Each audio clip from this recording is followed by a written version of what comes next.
We should regularly wash our hands with soap and water and avoid touching our face with our hands.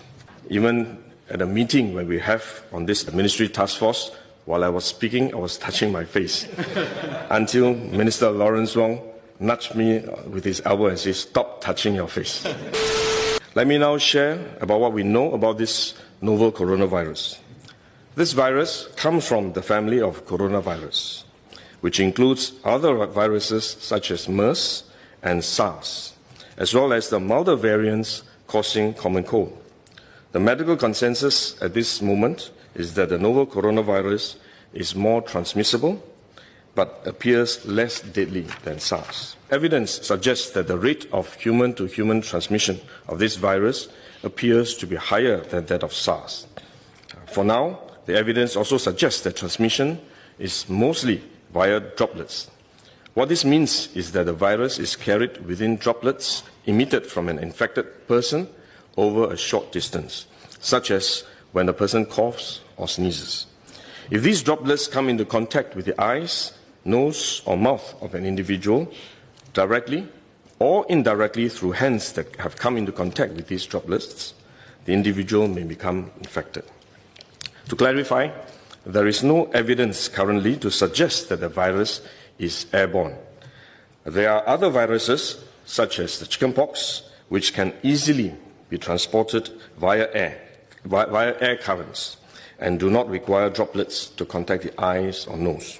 The novel coronavirus is not in this category of viruses. The novel coronavirus could also transmit through surface contact. Let me explain.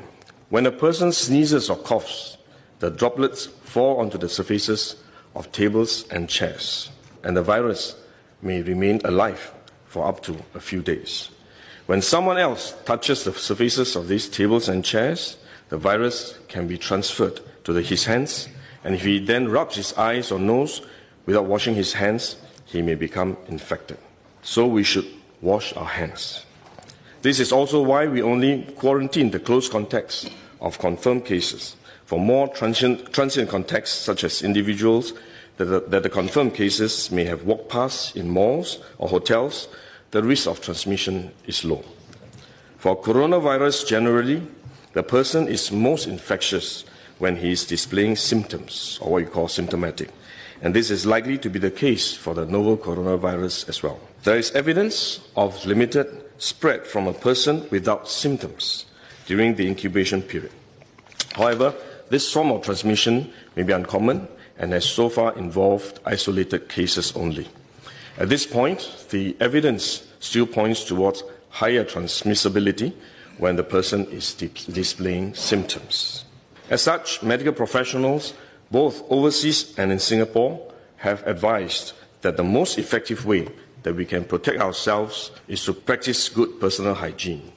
We should regularly wash our hands with soap and water and avoid touching our face with our hands. These may sound simple, but actually they're very difficult to do because all of us touch our face all the time. Even at a meeting when we have on this ministry task force, while I was speaking, I was touching my face until Minister Lawrence Wong nudged me with his elbow and said, "Stop touching your face." So it is simple but extremely difficult, but are actually very effective in preventing all kinds of infection. Potential infection from asymptomatic persons, in fact, is less likely to be from coughing or sneezing directly because they don't have symptoms. They are not sneezing or coughing, but more likely by touching contaminated surfaces, for which masks offer no protection. Wearing a mask when we are well often gives us a false sense of security instead, and we are more likely to touch our faces when we constantly adjust our masks, which is one way the disease spreads.